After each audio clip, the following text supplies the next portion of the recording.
I'm Donald Moffat. And I'm Heather Menzies.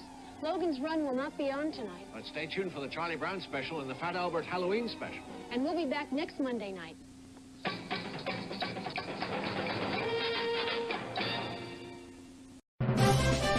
Word Balloon is brought to you by the League of Word Balloon Listeners.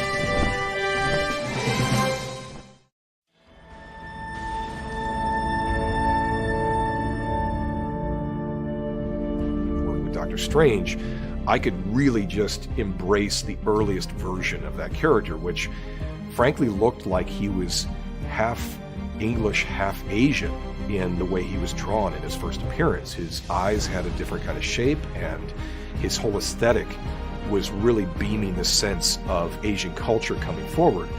But he also looked like a definitely much older guy, so I didn't hold back with that in the illustration. I'm somebody who likes to embrace age as a definitive characteristic that you could really get into much deeper character with somebody when you show more form and grit in the face. It's more shadow. It's more lines for the artist to hook into.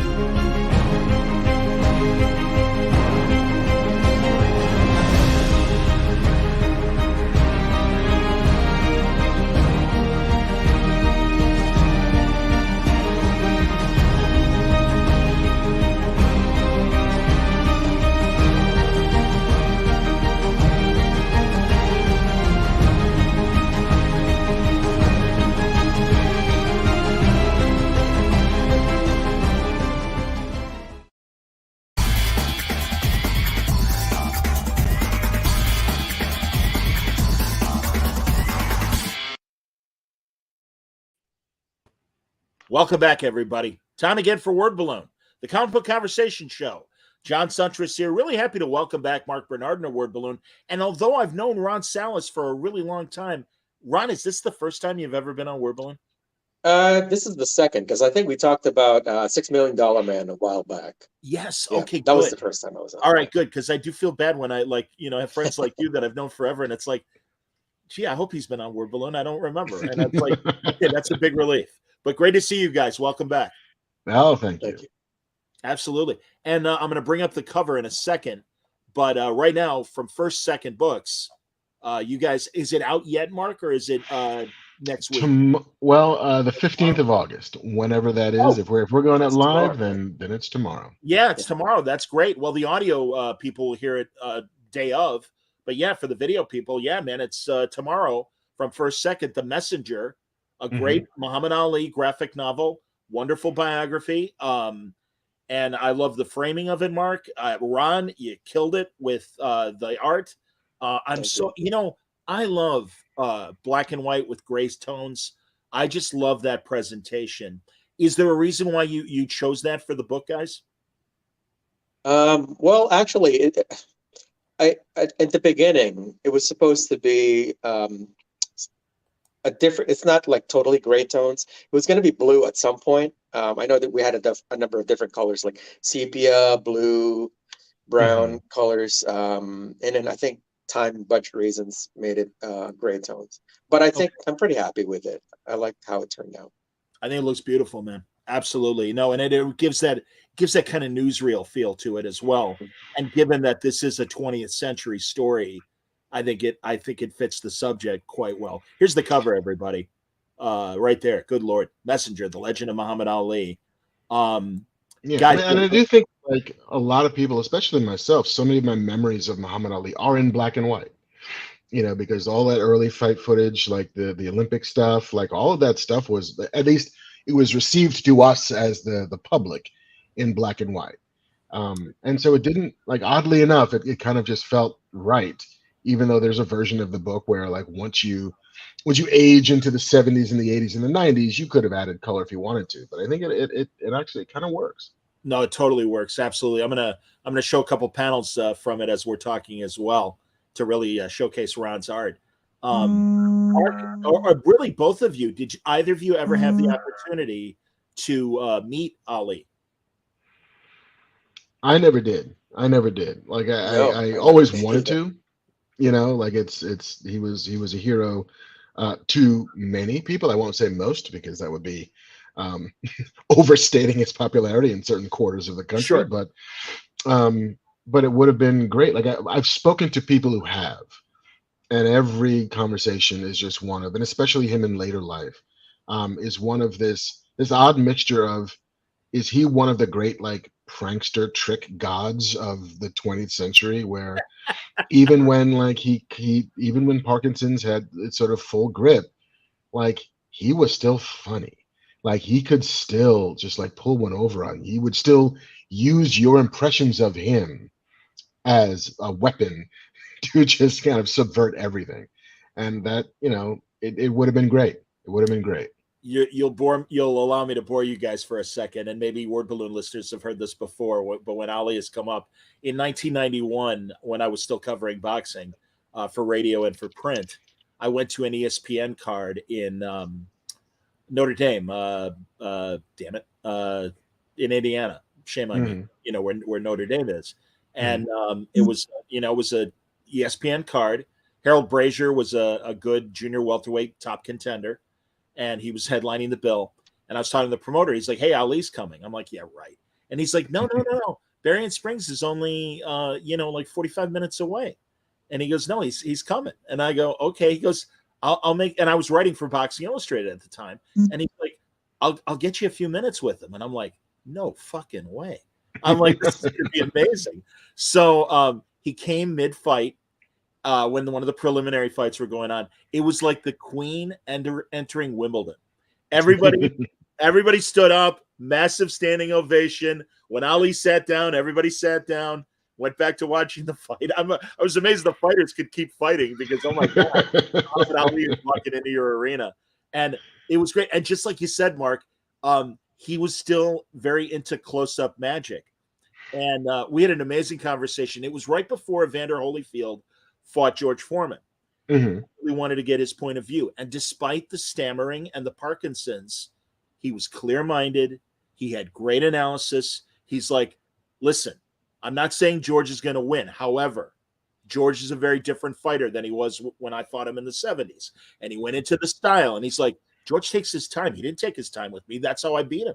And he's just like pointing all these things out. And I'm in awe. And thankfully, by that point, could compartmentalize my awe of being in his presence and hold my shit together. But it was so great. And I have my little micro cassette that I'm doing it with. I cannot find the cassette. It drives me. No. I know. But I'm like, champ, forgive me. Because I had to, you want to be a pro. I'm a reporter. He's the subject. You don't want to be just fanish and stuff. But I'm like, champ, nobody's going to believe that I'm talking to you. Can you just say, hello, John? This is Muhammad Ali. And he went, hello, John. This is Muhammad Ali, the greatest of all time. What's happening, baby? And I lost my mind. And he has a big smile on his face. He put his hand on my shoulder. I'm like, that's great, man. Thank you so much. And then later in the men's room, ironically, he walks in and there's a few of us going to the bathroom, whatever, washing our hands. And he goes, you guys want to see a trick? And we're like, I don't know. Do we? We're in the men's room. Okay, whatever. He used to do this thing where I don't know how he did it, but he was up against the wall and he kind of moved his shoulders or whatever. He goes, look at my feet. Look at my feet. And he was like this far off the ground. And it was an optical illusion, but he's like, we're like, oh my God. And he goes, what am I doing? We're like, you're levitating. He's like, how can I do that? We're like, we don't know. He's like, because I'm the greatest. And we all bust out laughing and he's laughing. And it's like, that was beautiful. All right. So there you go. I've wasted 7 minutes telling you my Muhammad Ali story about me. I'll take it. Well, the good news is, and here, let me bring up the book. So many great stories. And really, Mark, I appreciate the points in Ali's life that you point out, from him being a kid and getting his bike stolen to, the framing of the Olympics when he held the torch. Emotional. I'm kind of fighting a couple tears back now because truly, man, I was a fan as well. And I mean, really, since a tiny little kid, because my father and grandfather loved boxing, and they're like, watch this guy. And I'm like, yeah. And then I paid attention to all the rap. Great moments with Cosell in the book, and the fight scenes as well. I mean, really, Ron, you did a hell of a job drawing it, and Mark, you did a great job chronicling it. Thank you. Yeah, I mean, he cut out. You cut out, Mark. We can't hear you. If you can hear us, I don't know if you hit something that muted you. You're not muted on my end. Yeah. There you go. You're back. There's something wonky happening. Okay. But at any rate, the trick of the book was always going to be, I couldn't wrap your arms around the entirety of Ali's life. There's just too much life, like the biggest life of the 20th century. And so, like, how much boxing was going to be in the book, and how well could we do boxing in comics?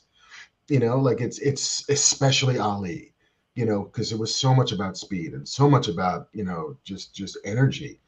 And when we started getting Ron's pages in, it was like, oh no, we got it. Like, I feel it all, like the movement, the feet, the arms. Like there's something about it that conveys that level of skill and deftness and flash that the minute we started seeing those early pages, like, okay, we got this. We know what this book is. we figured it out. Yeah. And how much video reference did you use, Ron, in terms of this? Because again, there are a lot of these wonderfully chronicled moments, not just in the ring, but I think of When We Were Kings, the fantastic documentary that came out, and we just saw Ken Burns's wonderful documentary, last year and everything. So yeah, what'd you use as far as reference? I mean, luckily, like now we have YouTube, so I try to use as much reference as possible. Like there's like certain shots that I definitely took from video footage, especially there's the Olympics fights. I try to use video footage, and a lot of the early ones I try to use. Later on in the book, when we started to go more into his, not so much the fights, but actually the fight in real life, I didn't use as much video footage at that point, because what's more important is his actual life story, not just referencing the fights. But I try to use as much reference as possible when I was drawing the book. Conveying the emotions, absolutely. And another great movie, the HBO TV movie that they did, Muhammad Ali's Biggest Fight, I believe it was called, or Greatest Fight, about the whole Supreme Court thing. Again, Mark, I think you captured all that in a very succinct way, but really, getting into the details. And that's the thing. My God, this man's whole life was about fighting. And I have nothing but admiration for Ali. I mean, God, even 9/11, when he did that wonderful moment with Will Smith and really poured out his heart and said, hey, I'm a Muslim. And I'm just saying, as a Muslim, this is wrong. And that's pretty bold.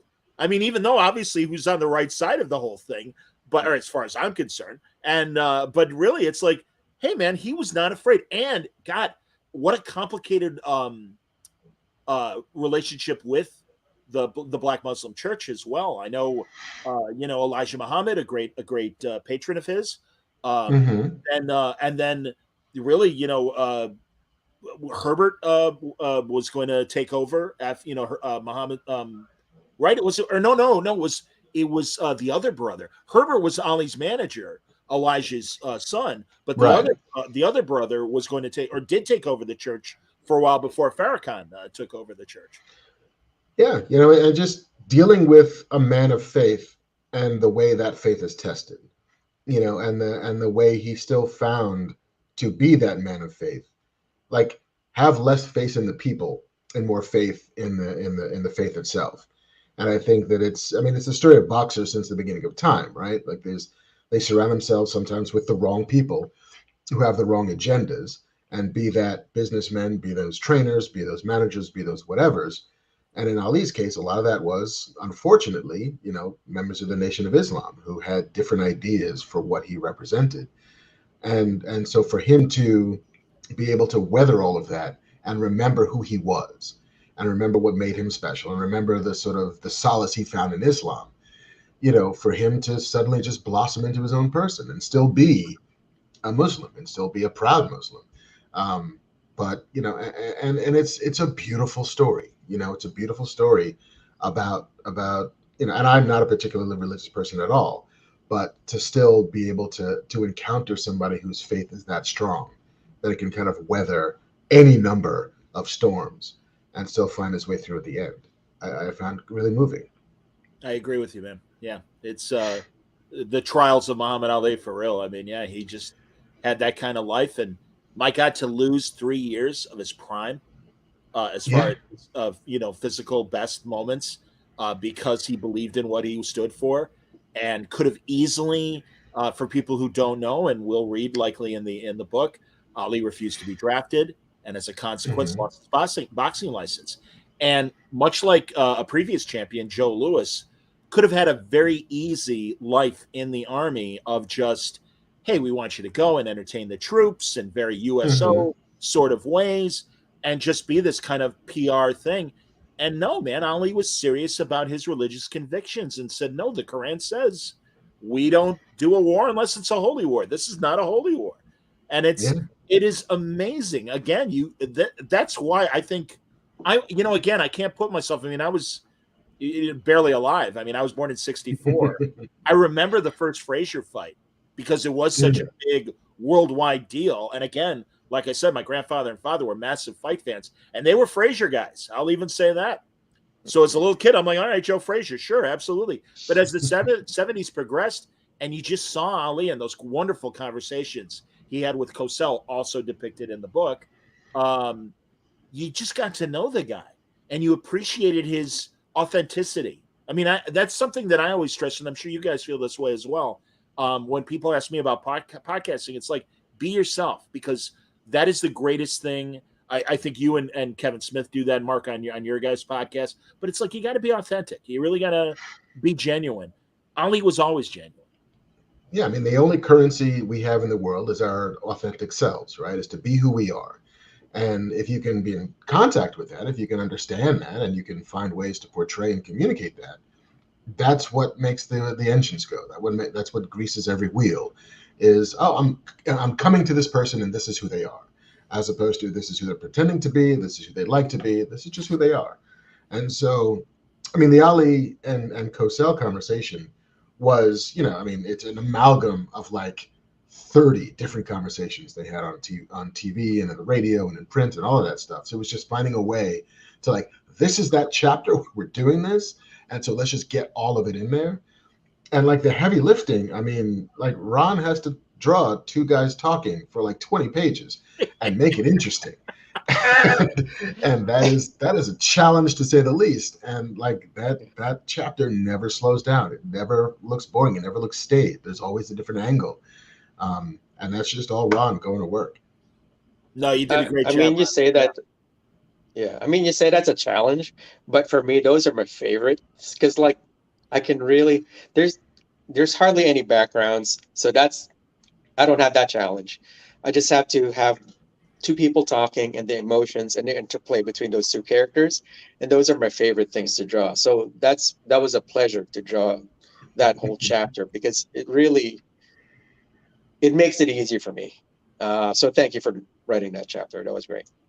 To quote Yeah. Bendis, he always said that we've seen superheroes and villains punch each other all the time. It is like the story opportunity is the quiet moments, is the conversations, is the personality moments and stuff. And I think those scenes absolutely convey that. Yeah. Like they were so fun to write because I mean Ali is just fun to write, and then also dealing with the idea of two people for whom the public has a very specific idea, but between them there's a different relationship that the public doesn't get to see.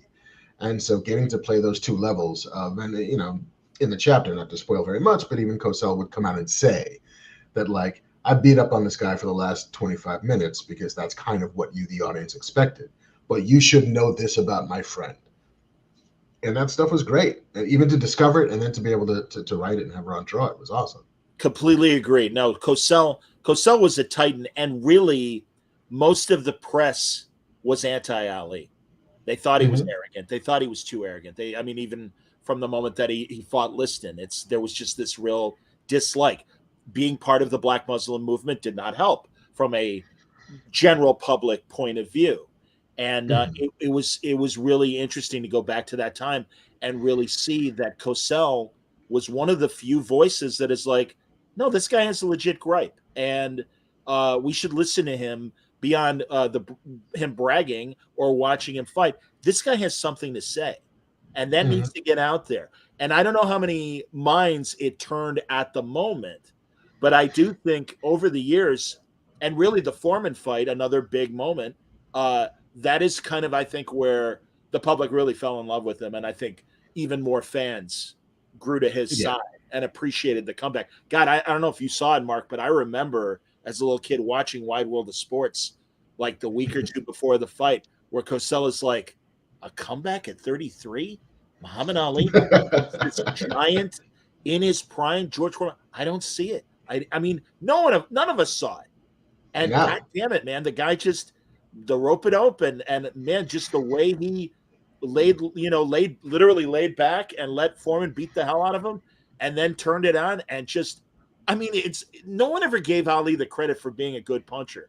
But clearly he was, and ask Sonny Liston, ask George Foreman. I don't know if Sonny Liston would have ever admitted it, unfortunately. But no, and really, man, no, you guys did a great job too in that first Liston fight where Liston's losing, and we all suspect that he rubbed liniment or something on his gloves and blinded Ali. And I had the pleasure of also getting to meet and hang out a bit with Angelo Dundee, and had to ask him about all that stuff too. And no, you guys capture that stuff perfectly. It's I don't want to spoil for people who don't know, but that's a great thing, man. It was never a cakewalk for Ali. Well, there were some fights that were. There were the Alfredo Evangelistas and some of those guys from the 70s. I remember he fought either Evangelista or John Pierre Cooperman, and he was having such an easy fight, and it was in the second round. I think CBS was carrying the fight, and he leaned over the ropes. He's like, "Man, you guys better get your commercials in because I'm going to take this guy out very quickly." And it sadly was true. You know, what are you going to do? But then he also the Frazier fights, the Norton fights. It was interesting, Mark, and I understand because, good Lord, this is a big, big book. This is over 240 pages. And that said, I will say that the one fighter that frustrated him that is not depicted in the book is Ken Norton. And Ken, for whatever reason, man, those three fights were wars. You can argue. I mean, Ken won the first fight. A lot of people would argue and say, yeah, Ali got a gift in that third fight. But yeah, I mean, those were all Ali could handle, man. Foreman really had his number, or rather, Norton. Yeah, I mean, this book was an exercise in choices, because once we realized that we were not going to do everything, it becomes then what do you have to leave out, and it's like, well, you know, there's a handful of personal moments that, you know, like I really wanted a scene that we just didn't have room for, and I remember encountering it. I think it was an interview with Layla Ali, who said that my dad, like, despite the fact that we all had different mothers, like, my dad was always insistent that we know each other, that we were not isolated orphans in the world. All the and kids, so, like, all the kids, like, every, like, Christmas, they would all get together, like, 3 or 4 times a year. There'd be a barbecue or whatever. Like, he insisted that we knew each other, that we were not alone, because nobody would know our lives but us. Wow. Like, this last name is its own burden, and we should be our own support system. So he made sure we knew each other. And I thought that was so beautiful. But I'm like, I don't have room for it. I totally understand. Yeah. No, you're right. And so really, go ahead. And just same thing with the Norton stuff. Like, the Norton fights were legendary. But it's like, well, we got the Liston fight. We got Foreman. We got, like, Frazier. Like, how much room do we have in 10 rounds for fight stuff, as opposed to here's the other reason why, you know, this guy is so legendary, and also here are the things that happened after he was fighting, which are just as dramatic as in the ring. Comic Boom has a great question here, and I'd ask both of you this. What was the most surprising revelation that you discovered in your study of Ali? Ron, what do you think? I mean, I knew he was complicated. The later stuff about saving, you know, helping return the hostages. I don't know if I'm allowed. I mean, hopefully they read the book or whatever. Yeah, it's but you know, I mean, returning the hostages. You know, I didn't really know about that. So, like, you know, meeting Saddam Hussein, you know, all of that, I didn't know. So that was the most surprising thing, because I knew he was huge, but I didn't know he was that huge that he's like, I'm going to meet Saddam Hussein and get these people back to our country. That's something that I didn't know about. Yeah. Yeah, and I guess for me it was the fact that, because one of the reasons why I wanted to do the book, because I have such visceral memories of the '96 Olympics and the hoisting of the torch and just that moment, which is why it's the bookend of the story. But the idea that NBC brass was wavering, like didn't necessarily want Ali to do that. He's like, well, a lot of the country thinks he's a draft dodger. Like it seemed like so obvious to have him do that, but for there to even been a discussion and a conversation about maybe we go to Evander Holyfield, maybe we go to somebody else. We can get Evander on the phone today. He'll do it. And to have, like, I think it was Dick Ebersol be like, no, you don't understand what this is. Like, this is history. If you don't do this, like, come on. So true. So like the idea that there was even on a knife's edge of should we have it be Ali or somebody else is phenomenal. Yeah, that's true. That's so surprising because like even at that late point, after everything he's done, and he's like, Yes. people have seen Rocky, he's Apollo Creed, you know, like he's American, red, white, and blue, whatever, right? Like he's huge, he's larger than life, but they still weren't sure about doing that. Him carrying the torch, just so strange. Yeah. I unfortunately, having dealt with broadcasting executives in my life, I understand. And even God, I'm trying to think of how many years earlier, or was it maybe it was after when HBO revisited the first Ali Frazier fight. I was working in sports radio, and we had a big discussion on my show. And I'm so glad you included this a moment in the bookmark because it was very polarizing. Obviously, Joe was the establishment good guy that white America embraced, and Ali was this guy that was part of the '60s protest movement by his own actions. And the one thing that people forget and really have to maybe dig to find this out is that Frazier helped Ali when he was in exile and literally gave him money to help keep him going. Yeah. And also, listen, I think Joe did it because he was a good guy, but I also think Joe did it because he wanted Ali to get his license back because they knew they would make a ton of money to fight each other. But we had this great discussion in Chicago on sports radio about this. And these people were still like, well, Joe Frazier was this. And it's like, hey, man, I go, but Ali called him an Uncle Tom.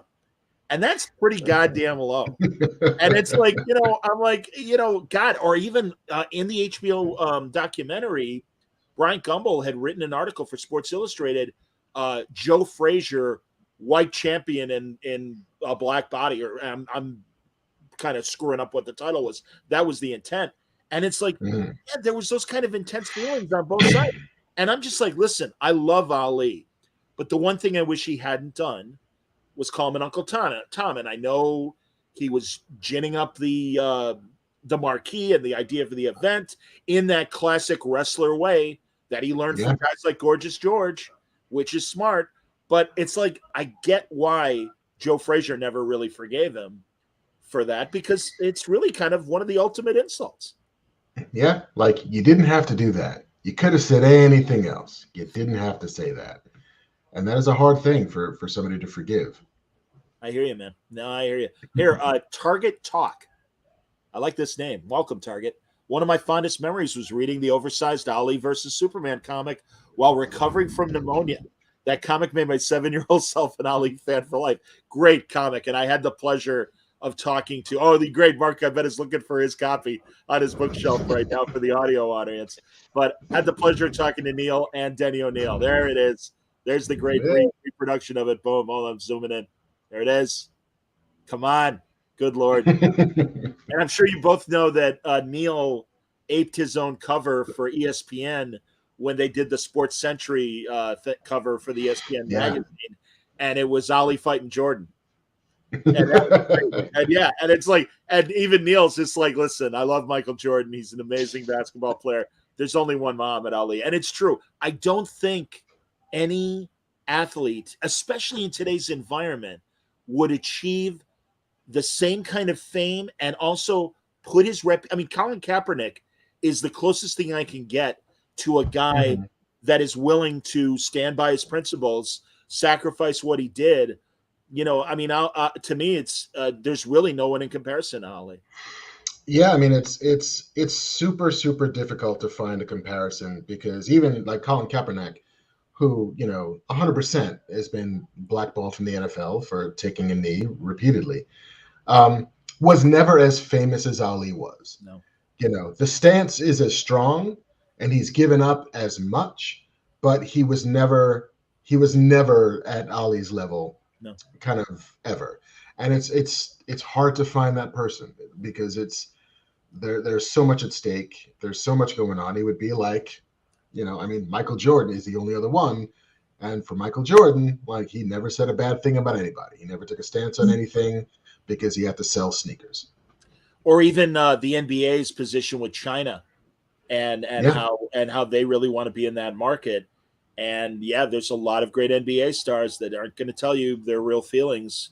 And also just the political awareness that Ali had. I had the opportunity to speak to Kareem Abdul-Jabbar on my show as well, and it really, that era of Jim Brown, Jabbar, Ali, those guys were so plugged in to everything that was happening in the world and wanted to speak out and weren't afraid. And it's, again, you're right. It's a different world now. Stakes are higher. And stakes are higher, and like even the Black Lives Matter stuff, and there were lots of NBA players and NFL players who did come out and support and come out against and took their stand. It didn't cost them anything because for that hot summer, we were all kind of aligned with, oh yeah, America's got a problem with this, and we all are beginning to understand this. Yeah. Nobody understood Ali when he decided he didn't want to get drafted. Like nobody understood Kareem Abdul-Jabbar when he changed his name from Lou Alcindor to Kareem. Like nobody got it, but they did anyway. Nobody understood why they're walking with Martin Luther King because most people didn't get that then. Like we get it now. It's hindsight is 2020, but at the time they were radicals.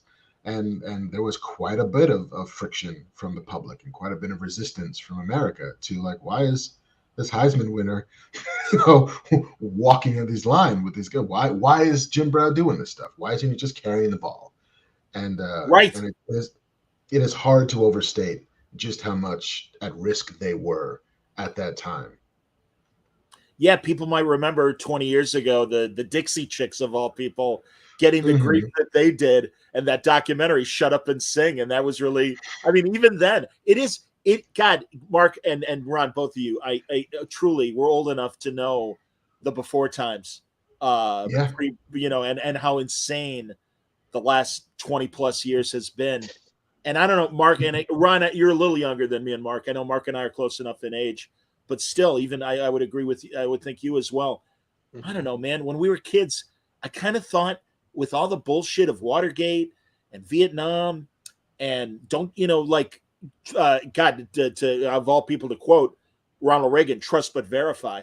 It's like, let's make sure that they're on the right page that we are before we put all of our faith in government or whatever, or society. And it is heartbreaking that, and maybe, hey man, again, white guy in middle-class America, maybe I just wasn't paying attention and thought, well, things clearly are getting better. There was always that country club kind of level of discrimination of, well, that's fine, but not in my backyard. But it's just as blatant as it's gotten the last couple of years. It's so ugly, and it's like, Jesus, man, I thought we were past all that bullshit. Yeah, I think America has done an exceptional job of telling the story of America, the narrative of America that sometimes elides and eludes a great many of those facts. Yeah. And so while, growing up it was born in 71, so growing up in the 70s and 80s, like it never felt awful. It was awful. It just never felt awful. Like there was still, you couldn't catch a cab, you couldn't get a mortgage, you couldn't buy a house in a certain part of town. Like all those things that existed in the 60s and the 50s and the 40s were still there in the 80s. But you also had the Cosby Show and cocaine and lots of money. And so there's enough things to distract you away from the fact that, like, America still had a long litany and history of problems that it's never really dealt with. And so absolutely, I think we're more candid now about both the problems and the desire to either erase them or retrench and keep them. Like, we're fine with this. says too much of the country, totally cool. Yeah, unfortunately, at this point, I mean, like Mark said, they were there the whole time. We just didn't know about it. And now we can't escape it because even if you try to escape it, they're gonna push, like everything is gonna push that news to you. So even if you try to, I don't know, like you try to bury your head in the sand, you're still gonna find out about it. It's just now the problem is you don't know. You have to really curate the information that you're receiving, the facts that you're receiving, the truth that you're receiving. Um, and a lot of people have a problem deciding which is true facts and false facts, unfortunately. But 100%. you know, Yeah. like it's been like that this whole time. You're not wrong. And so, and which is why, people like Ali, who would say what he felt, even though the narrative that was being told by the news organizations at the time did not agree with that, it still was true. It was true to him and his lived experience. It was true to millions of Americans and their lived experience. Just now we have cell phones, so we can share that lived experience with other people everywhere. And which is part of the reason why it doesn't cost LeBron quite that much to say what he feels, about policing in America, about income equality, about redlining and gerrymandering and all of that stuff, because there's enough people who can understand that to be true, that it's not quite the fool on the hill shouting into the wind, "You guys, this is really bad," and nobody listening to him. I so agree. Target Talk has an interesting question. How do we feel Ali would have fared in the modern day social media environment? Would a modern day Ali thrive or not? Would he be a chameleon in any era, or is he a product of his time? I mean, I think Ali is the most famous person to exist in the 20th century and was somehow uniquely able to navigate that. Like the fame is remarkable when you think about it. Like no internet, like just radio, TV, newsreels. And this Barely man could not satellite. walk. Barely He could not global walk TV. across the street in Harlem without stopping traffic. Like he was the most famous person on the planet and seemed like he was born to be that person. And like I get the feeling that level of skill, that level of just, I'm not even gonna say elusiveness, but just he could parry and dodge and spar with anybody anywhere. And I think that is as it was his coin of the realm in 1950s, 60s, 70s America, is just as much, if not more so, in 2020 America. Like the ability to beat he's a meme machine, always has been. Like can quick on his feet, can always give you a soundbite. Like all of that stuff is still just as valuable today as it was then. And so I don't know, man. If you give that guy a TikTok account, if you give that guy Instagram, like he'd own it. He'd own it in a heartbeat because he was just that good at refining his message and disseminating it using the means available to him. Any thoughts, Ron, on that? I totally agree. I mean, as good as he was in the ring, he had a definite way with words that, like you could really cut it up into sound bites that will just propagate everywhere. Like, I mean, you've seen those videos of him speaking to a bunch of people, and they're just powerful. So he's really great at talking, and he would be heads and above everybody else in the sports arena these days. So. Well, and even now on TikTok and Facebook video and then the micro content of a 1 minute soundbite or whatever, Ali is already there. I mean, that's the thing. These old things that he said 60 years ago, they're part of the social media scene anyway. And I don't know the companies, but there are definitely like sports memorabilia companies that just crank out T-shirts and robes and everything that just look back on Ali's career in various moments. But also, as you said, Ron, no, the man could turn a phrase. And God, when he's holding up, I want to say it was Elijah Muhammad's book. And he's just talking about why it's important for Black Americans to adopt African names or Muslim names or whatever. And he's like, if you meet Mr. Chang Chong, it's probably a Chinaman. You meet whatever. It's and he just started listing off various ethnicities, and he's like, what do we have? We've got our slave names. Or he'd point out the difference between how everything white is positive, everything black is negative. And his last thing that everybody lost their minds on, he's like, angel food cake, that's the white cake. Devil's food cake, that's the black cake. And then he goes, the White House, and everybody loses their mind. All he says is the White House, and it's like, the guy's got a point. I don't know how to break it to you, but we definitely have this color bias, and yeah, no, as much as they tried to make things better, and they did, and things are better, we're not done. It's that simple. We're not done, and unfortunately, hopefully, long after we're in the dirt, nobody's going to give a shit anymore about these differences. I do believe in general things are getting better, but unfortunately, social media, it's one step forward, two steps back, and unfortunately, there are a lot of bad actors out there that are dragging us down. It's a shame. Yeah. Mark, you speaking of Black Lives Matter, and it's we've talked since then, but you really, I'm so glad that the stuff you did to support some of the organizations that were out there trying to make things right, and I loved those. I forget what you called them, but you had actors come in and record these great, like, famous quotes, whether they were from comics or movies or TV. And great collection. The plague nerdalogues, we called them. And it was, it was in the middle of 2020, and everybody that I knew was stuck in their houses, not being able to do much of anything.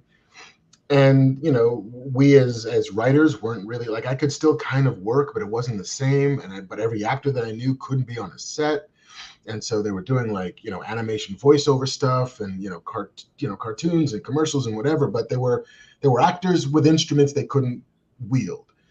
And so it's like, well, we're all feeling somewhat impotent and angry and enraged by the world. Let's find a way to raise money. Who doesn't want to see their favorite nerd actor reading a line not from their own work? Like, who doesn't want to see, Grant Gustin reading some Captain America line? Like, who doesn't want to see, Frakes reading, Jonathan Frakes reading, like, either a Picard line or like a Luke Skywalker line or whatever, like just mix and match. Like, who wants to do what? We all love this stuff. We're all nerds anyway. We've all got some of these memorized because we love them anyway. And to watch folks just kind of rally and like, hey, A, I'm bored. B, this is fun. C, we can raise money for a good cause. All right, sure. And so when I get Lin-Manuel Miranda doing some speech from Commander Adama from Battlestar Galactica, it's like, you know what? I don't know what else we can do, you guys. I think we won the internet this week. So, and we raised something like, $80,000 or $90,000 for Black Lives Matter, and we all just got to feel a little bit good for a little bit. That's great, man. I'm scanning through the book because I want to show a quiet moment, but before I do, I want to acknowledge some of the comments that the chat has been saying. Comic Boom says Ali winning his fights against incredible odds gained him the respect of most of his detractors. I look forward to your book to appreciate that he was more than his boxing success. And impossible is a big word thrown around by small men who find it easier to live in the world they've been given than to explore the power they have to change it. So there you go, a quote from Ali. That's a great quote. And Target Talk, say my name. Yeah, that was Floyd Patterson and Ernie Terrell, big Ernie Terrell, who I had the pleasure of getting to know when he was promoting boxing in the 90s. And I was covering that stuff. Stanley asked, did Ali ever pursue acting in movies or TV? He did. Of course, he made his own biography, The Greatest, and played himself. But I even remember a TV movie, Mark, I don't know if you, or Ron, I don't know if you guys remember, a movie called Freedom Road, where he played a, and I don't remember the specifics. I know it was post-Civil War, but yeah, I believe he played a freed slave in that, and it was a television movie. And listen, I mean, Ali's a great personality, not the greatest actor, but again, authenticity. I mean, and I like The Greatest. I like that movie. I'll admit it. And he also was on I think it was Broadway, right? Was it The Greatest that he was also doing on Broadway? Buck something. I know Buck was in the title. Yeah. And I've seen that, you know, and now Ed Sullivan had a musical number from the thing, and you saw Ali sing, and and it was a very 60s of the moment kind of protest musical play. Yeah. But it was also he had lost his license and needed to make money, and so I will do this Broadway play because it will pay me whatever Actors Equity is making, you know, in 1971 or whatever it was. So yeah, he pursued it. Many might say it eluded him. It got away. He never caught it. You know, the studio that made Heaven Can Wait approached him to do the movie, and he said at the time, and obviously his attitude changed, but he said because of his Muslim religion, he didn't think it was appropriate, so he turned it down. And I mean, I love the Warren Beatty movie. I think it's fun. But the original Here Comes Mr. Jordan was a boxing movie. So I can appreciate them thinking, well, this is kind of a natural. It is interesting. And I'm glad you include the moment as we're watching the Liston fight. Joe Louis was one of the commentators. And Joe was a bit of a detractor of Ali's. Yeah. You know? And I mean, and I think, you know, initially, you know, it took a while for, I think, Joe to come around. I don't even know if he ultimately did come around. He only, you know, lived till 81 or whatever, Joe Louis. But it was, you know, yeah, I mean, but he appreciated, and I'm sure that you took that from the actual broadcast of the Liston fight, where even Louis was like, that was a great round of boxing. And the respect that Louis saw watching Ali perform in the ring as opposed to him shouting outside the ring. And I think some of that is just cultural and generational. Yes. You know, like there's, you know, Ali was the kind of black man that most black men were not in the 60s and the late 50s, which was super loud, super out there, kind of flamboyant. You know, like it was not a thing to say, I'm so pretty. Look how beautiful I am. Like that's a Little Richard business, and not necessarily I'm a tough boxer person business. And so, like, I think a lot of those old dudes just didn't know what to make of him. He didn't jive with the rest of what they thought was acceptable black masculinity in the world. Ali didn't fit that mold. And you know, your Joe Lewis's, and you know, and all of those guys since like Jack Johnson were like, oh no, don't go too big. They will 100% find a way to bury you. If you put you in jail. Yeah, put you in jail or run you out of the country. They will find ways to destroy your life. So keep it small. Well, even when he was still Cassius Clay and saying all those bragging things, not too many years after Emmett Till. Yeah, and I mean, yeah. So it's no, it's again. You're right. It was definitely. I mean, it was still a segregated country. We had for colored people only water fountains and you know, sections and buses and theaters. Again, this stuff that, my God, what a terrible thing, but part of our history, and we can't ignore it. And thank God for people like Ali that are like, yeah, screw that. You know, I mean, really believed in himself. The conviction, the lack, at least from a public standpoint, the lack of doubt, and that he believed in himself, he believed in the cause, and whether it was in the ring or outside the ring, he was happy to tell you how he felt. And also the commonality that he brought, because it was never, you know, I mean, he was just one of the guys. I love that about a lot of athletes of all races, that the athletes of the 60s and 70s, before the big money really came in general in the 80s and stuff, these are just guys part of the community. I can think of many Chicago Cubs and Bears and Bulls, White Sox and stuff that on the off season had regular jobs, would go to the ballpark or the stadium on the train with the fans. And this was just, these are the guys. That's why I love Ernie Banks so much. I mean, Ernie was just one of the guys, one of our community. And I had the pleasure of getting to meet him and get to know him a bit before he passed away. Yeah, and Ali just had that commonality. And as you said, Mark, it was universal. My God, the man was just known around the world and can walk into any situation. And everybody's like, wait a minute, that's Muhammad Ali. Like, I don't think he drank, but he'd never buy a beer anywhere. You know, and to your point about commonality, like he barely graduated high school. Like it was a gift to get him out of high school of just like, listen.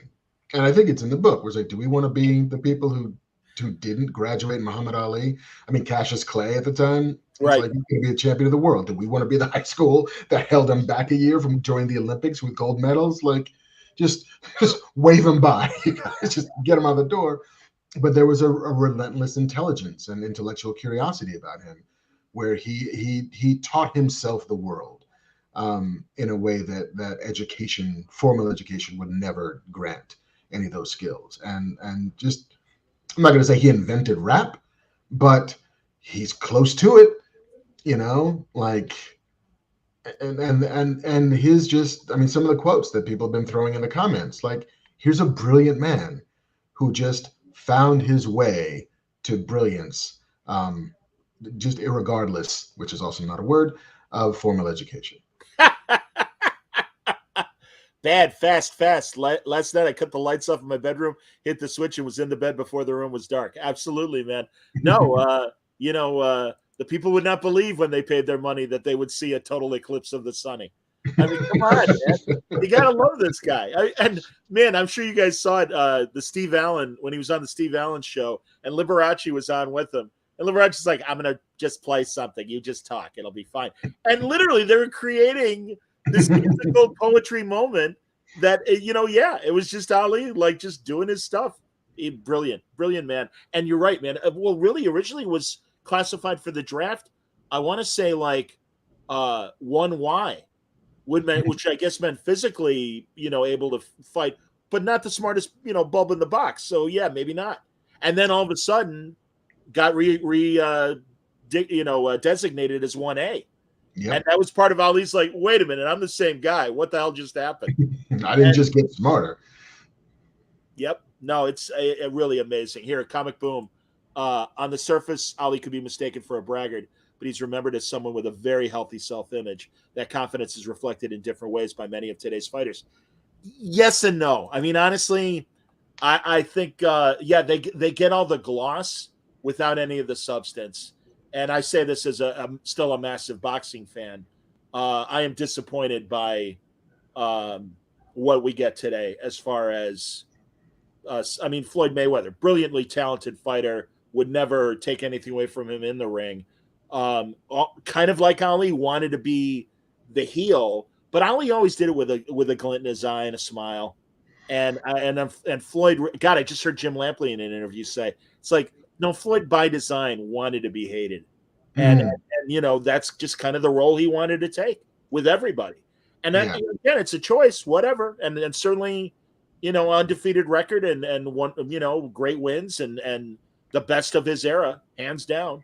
But, nobody was like Ali. I mean, that's a great thing at this very intensely racial moment. Ali still had white friends and could hang with Malcolm X, but also Gene Kilroy and Angelo and some of these other people that were part of his group and everything that he genuinely loved.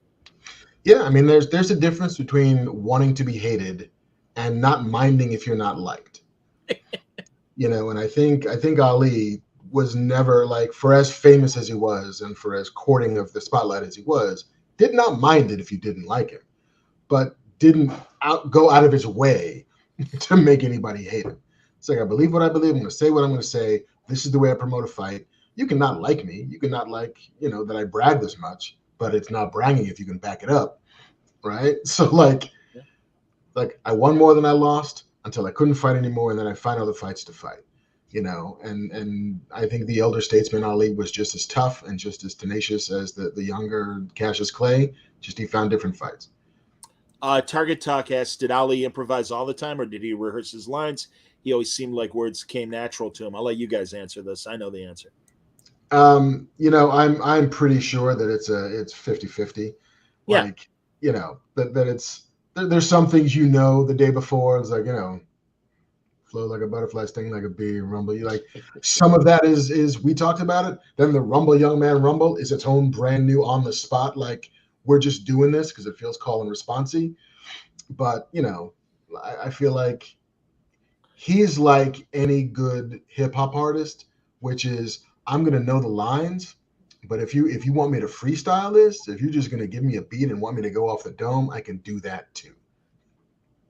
I would point to interviews he did abroad, because I think they gave him more space to talk sometimes. Michael Parkinson, the British Johnny Carson, for a lack of better description, or when Ali went to Ireland. And if you if you really want to see him off the cuff, it's in those interviews. And Dick Cavett as well. I think Cavett got good conversations out of him, where you see the other side where words would come natural. And again, just authenticity and an earnest belief in what he was saying. So yeah, it was a balance. Because yeah, some of those lines that we've just been quoting, yeah, he did them a million times, and it was fun. It was part of the theater, but also a very thoughtful person that just took life seriously and was a very thoughtful man, a very, very thoughtful man, and had something to say. Yeah. I want to show more of Ron's art. Here, I'm going to bring it back here. There we go.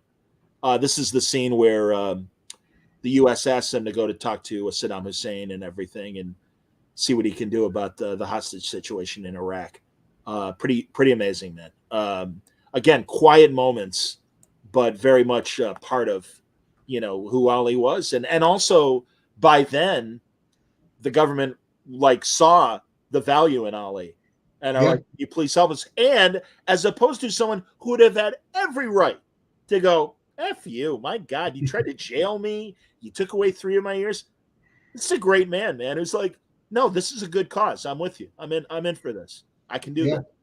Yeah. And 9/11, when he really, when it was hard for him to talk, still did it. Go ahead, Mark. Excuse me. Yeah, it's just that his ambivalence towards the American government was not enough to stop him from doing what he thought was right. And if he could save one person, if he could bring one person home, it was worth, even gently, backhandedly shaking hands with the U.S. government. Because even that guy who shows up to make the ask was a member of the sort of the legal team that tried to put him in jail. He was part of the government's legislative arm that was like, hey, no, we're going to jail you. We're taking this to the Supreme Court to make sure. Was like, hey, I don't work for the government anymore. I am with a separate, independent peace organization. But I think you could be the guy who could do this. I think, you're the one, because we're going to go to war. I'm seeing it happening. I'm reading the tea leaves, but now's the time for somebody to be able to do this. And I think Saddam Hussein might talk to you. Would you go? Pretty amazing, man. Absolutely. And again, fantastic book. It's called The Messenger. If we can, guys, in these closing moments, I also want to know what else is going on. Ron, this is a big book, but now that it's done, it's in print. Do you have any current projects you can talk about that you're working on? No, I'm just relaxing. Okay. I'm just relaxing. Sure. And I'm just crossing my fingers that people like the book. It took me longer than I ever expected. But at some point in the middle of making this book, I realized what a huge thing it was, and got kind of scared. But I'm just really glad that I got to finish it and it came out and it looks good, and I'm happy with it and I'm proud of it. So I'm thanking Mark especially for letting me jump on this train. So thank you. No, man, it was my genuine pleasure, because the book would not have been the book that it is if you hadn't been the person to draw it. And I think it's great. Not because I had anything specifically great to put into it. He's a great man, and so just trying to find ways to highlight that for an audience, for a readership, was the real joy of it.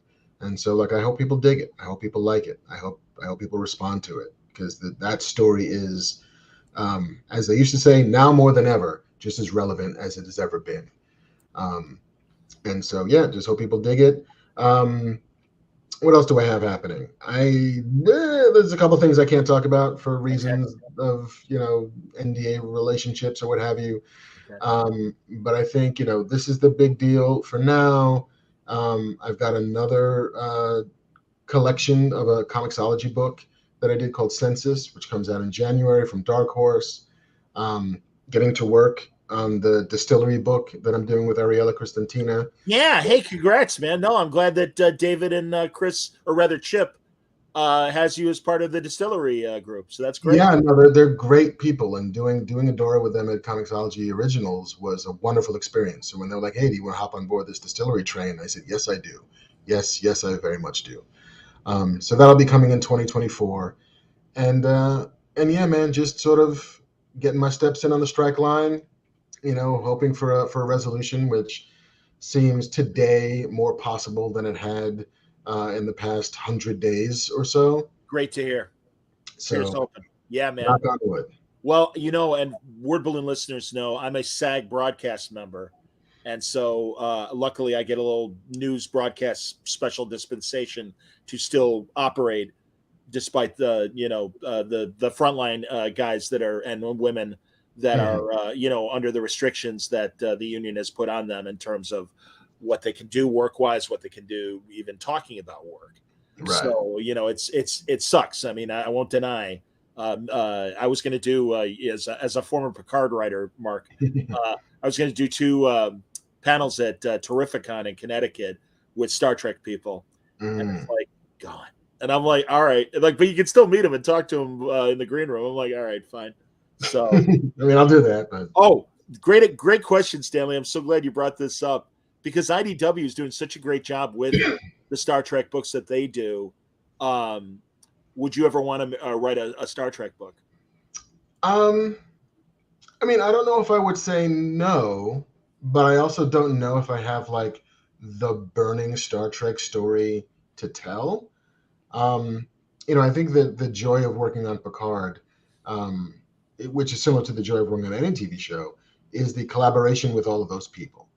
Is the like, hey gang, we're all fans here, right? Let's all just get together and figure out the best story we can tell for a season. Sometimes that happens, sometimes it doesn't. There's any number of ingredients that either get added or not added to the stew that don't make it taste as good as you'd hope it would. But still, the fun of it is that collaboration. The fun of it is that those 2 or 3 months that you spend with those people in that room figuring out what we're going to do with the final frontier.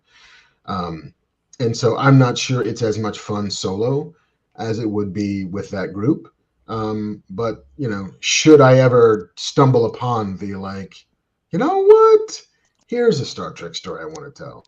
I might reach out, poke around and see what I can see. That's cool.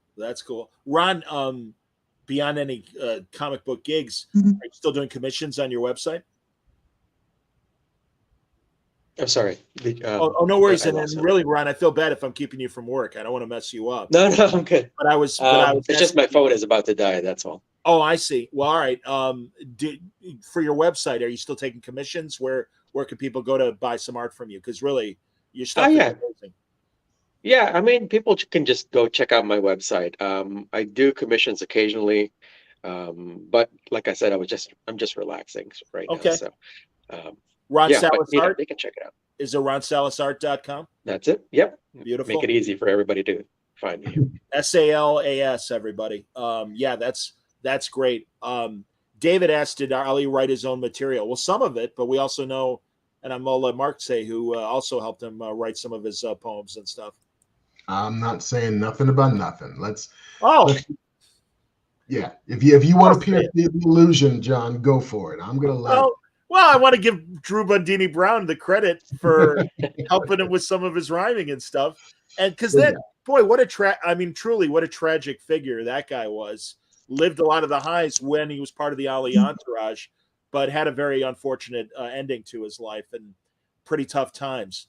So I that's the only reason why I don't mind breaking the illusion, because he was a character. And I mean, that was the entourage. Christ, I mean, I know people have written books about the Ali or entourage. Mark, did you read Thomas Hauser's biography of Ali? I thought that was a very comprehensive.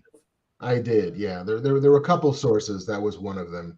There's some George Plimpton stuff, and can't remember. There's like 3 or 4 other ones, and then of course When We Were Kings, and There's a couple other movies. There was the HBO film. Cassius Clay, that one from the during the exile. Yeah, and there was an Ali in his own words. It was an Ali Yes. on Ali, which is pretty great. Like, again, was not hard to find reference and stories and research on Muhammad Ali. I in my years of covering boxing, not only Ernie Terrell but Leon Spinks and Alonzo Johnson, a very early Cassius Clay opponent. I had the pleasure of talking to them at length about fighting Ali. And just the whole experience of being in the orbit and stuff. And, you know, Ernie was a great guy, and I love Leon, and Alonzo was a good guy as well. And, yeah, it was just amazing hearing these guys talk about those years, both the Clay years and the Ali years and everything, and what it was like to face him. That was pretty amazing stuff. Yeah, absolutely. Well done, boys. Absolutely. I love this book. I am happy to promote The Messenger from First Second. I hope that, you know, I was at the ALA show here in Chicago, and I really hope schools and libraries, along with comic shops, are you know, receptive to this book, because it really it would be great for kids that are looking for great stories and of real people to read your book and everything. Fingers crossed, man. Fingers crossed.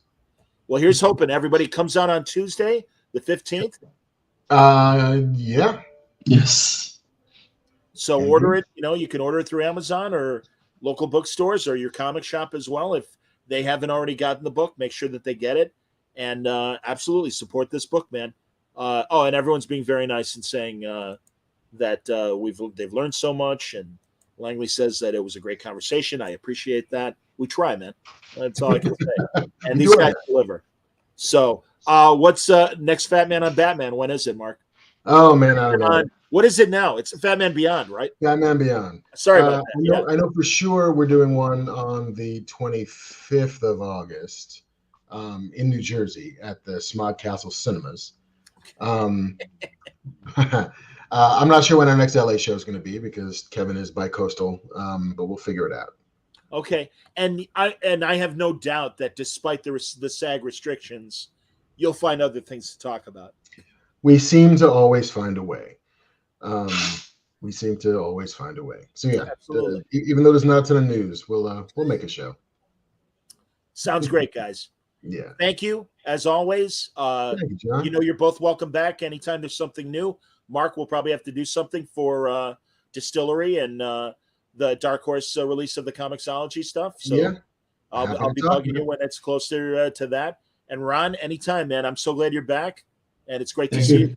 It's been far. I've talked to Mark too many times, so I'm good. Good to see you, Ron. It's been too long, man. Thanks for having me on. Absolutely, everybody. Thanks a lot for watching. Thanks for listening. It's gonna be another fun week here at Word Balloon. I hope you'll join us. Until next time, stay safe, stay happy, stay healthy.